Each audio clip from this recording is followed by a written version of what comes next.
they make contact at as high a rate as anybody.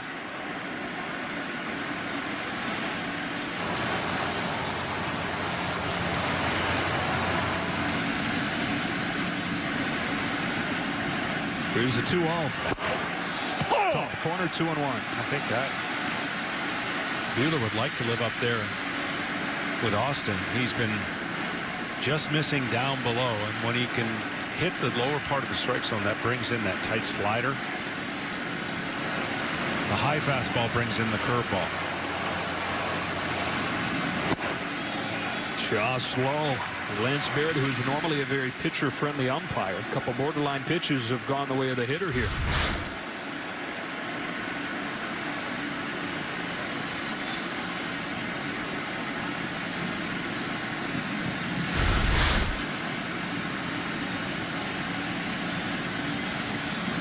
Profar waits on deck with men at first and second and one gone. Here's a 3-1, and it's fouled off 3-2. And back to the heater.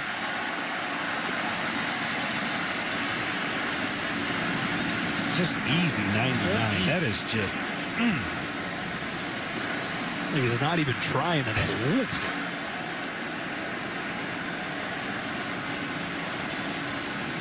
Only had one bad game in the postseason. That was against the Braves when he lost command, gave up 5 earned runs. He's been awesome since. A little bit of command just off a little bit here in this early part of this game.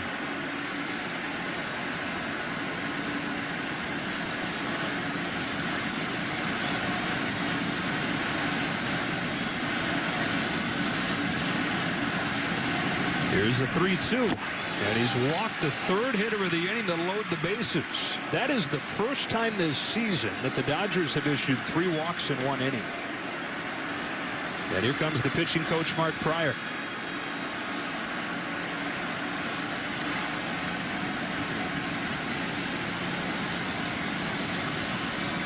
Well, bases loaded for the Padres, and as Padres fans know, they are really good in these situations.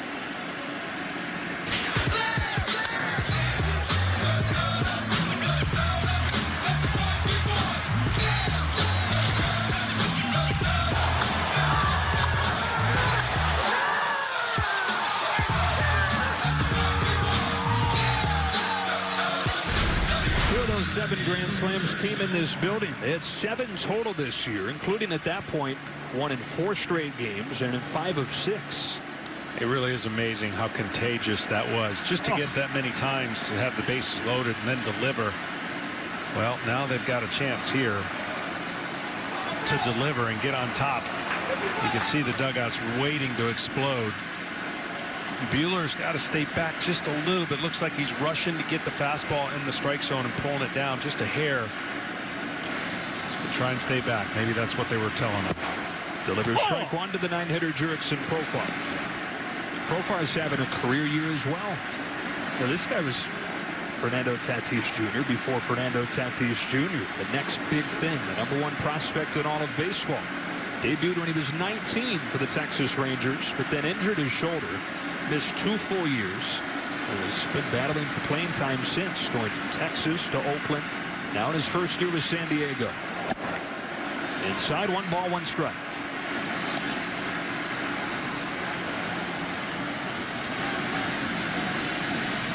Hardest thing to do sometimes is that in-game adjustment, especially under the circumstances of postseason as a pitcher.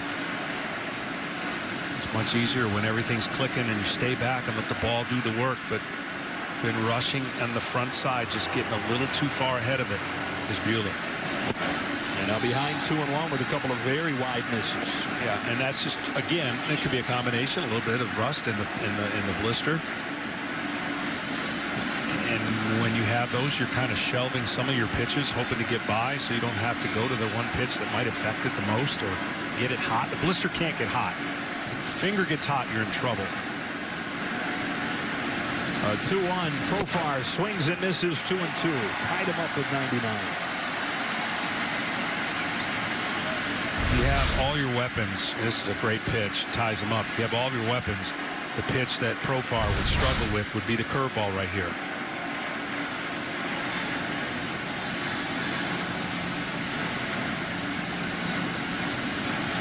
The curveball is what has felt most comfortable for Buehler as that blisters develop. He sticks with a fastball and strikes him out. Big strikeout for Walker Buehler. 2 gone here in the second.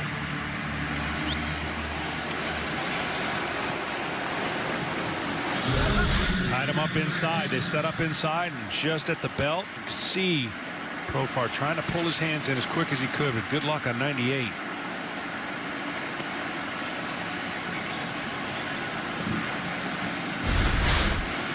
Buehler gets his 3rd K. Now back to the top of the order, and Trent Grisham, who homered against Buehler earlier this season.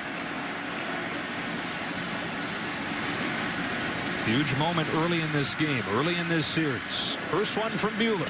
Breaks inside, ball 1.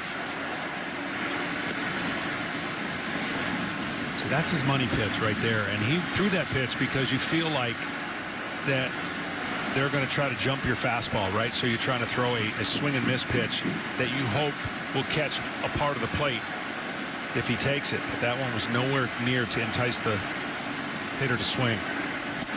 Yeah, Grisham is a guy that does not chase. He's helped lead the way with that change in approach Ken Rosenthal was talking about. 23-year-old that they acquired this winter from Milwaukee. He's had a big part in changing the personality of their offense.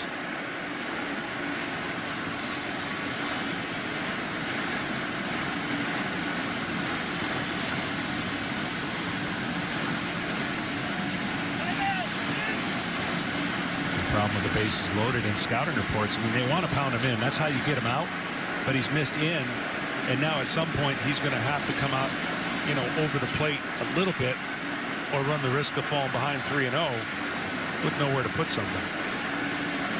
With the bases loaded at 2-0 is in the dirt, and it's 3-0 on Grisham with nowhere to put him. Buehler has walked the bases loaded and gone to 3-0 with Tatis Jr. due next. Dave Roberts having to pull that notebook out already.